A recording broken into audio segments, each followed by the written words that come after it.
Assalamualaikum warahmatullahi wabarakatuh. Perkenalkan, nama saya Haskia dari kelas PIAUD 2A Kampus Institut Agama Islam Negeri Palopo. Baik, di sini saya akan membacakan materi yang berjudul Administrasi Kelas di Satuan PAUD. Berbagai jenis administrasi PAUD ini wajib dimiliki oleh satuan pendidikan. Kelengkapan administrasi menjadi aspek penting dalam sebuah satuan pendidikan, di mana kehadiran administrasi ini harus memenuhi standar nasional dan berisi laporan lengkap. Begitu pula dengan lembaga PAUD yang sudah seharusnya memiliki kelengkapan administrasi dalam pengelolaannya. Ada beberapa aspek administrasi yang harus ada di satuan PAUD, antara lain sebagai berikut. 1. Buku induk. Buku induk warga belajar merupakan sebuah administrasi untuk laporan dan mencatat data seluruh anak didik yang pernah atau masih berstatus siswa, termasuk di dalamnya berisi keterangan orang tua atau wali siswa. 2. Buku mutasi murid. Buku mutasi murid proses pindah atau keluar masuknya siswa dari satu lembaga pendidik ke lembaga lainnya. Proses harus berdasarkan atas persetujuan orang tua atau wali serta berisi alasan keluar siswa. 3. Buku pembinaan. Buku pembinaan menjadi satu administrasi PAUD untuk pencatatan atau buku tamu yang ditunjukkan bagi instansi pemerintah dalam hal pengawasan ataupun pembinaan PAUD.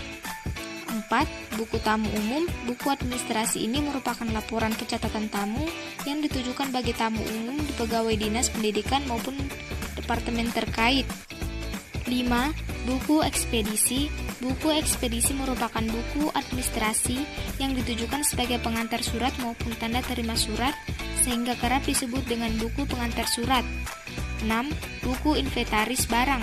Buku inventaris barang merupakan administrasi PAUD atau buku pencatatan yang berisi barang kepemilikan sekolah yang ada di ruang kelas dan berasal dari anggaran APBN, APBD, swadaya masyarakat ataupun pribadi. 7.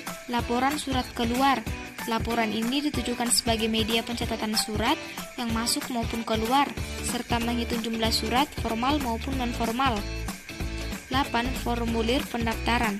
Formulir administrasi PAUD digunakan untuk mencatat laporan administrasi calon anak didik baru yang akan dijadikan arsip dan menjadi data utama yang harus ada dalam administrasi. 9. Buku kas. Buku kas merupakan buku laporan yang dimanfaatkan untuk mencatat setiap penerimaan, pendapatan, atau semua pengeluaran transaksi di satuan lembaga PAUD. 10. Program kerja PAUD.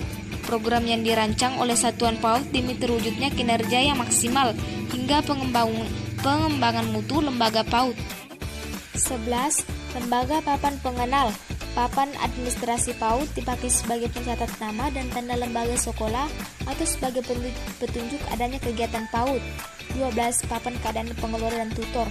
Papan ini berisi indikator dari sebuah lembaga PAUD sebagai petunjuk kinerja dari pengelola maupun tenaga pendidik yang berada di bagian belakang dinding, ruang tamu maupun di luar kelas. Itulah tadi paparan dari saya, kurang lebihnya dimaafkan. Sekian, wassalamualaikum warahmatullahi wabarakatuh.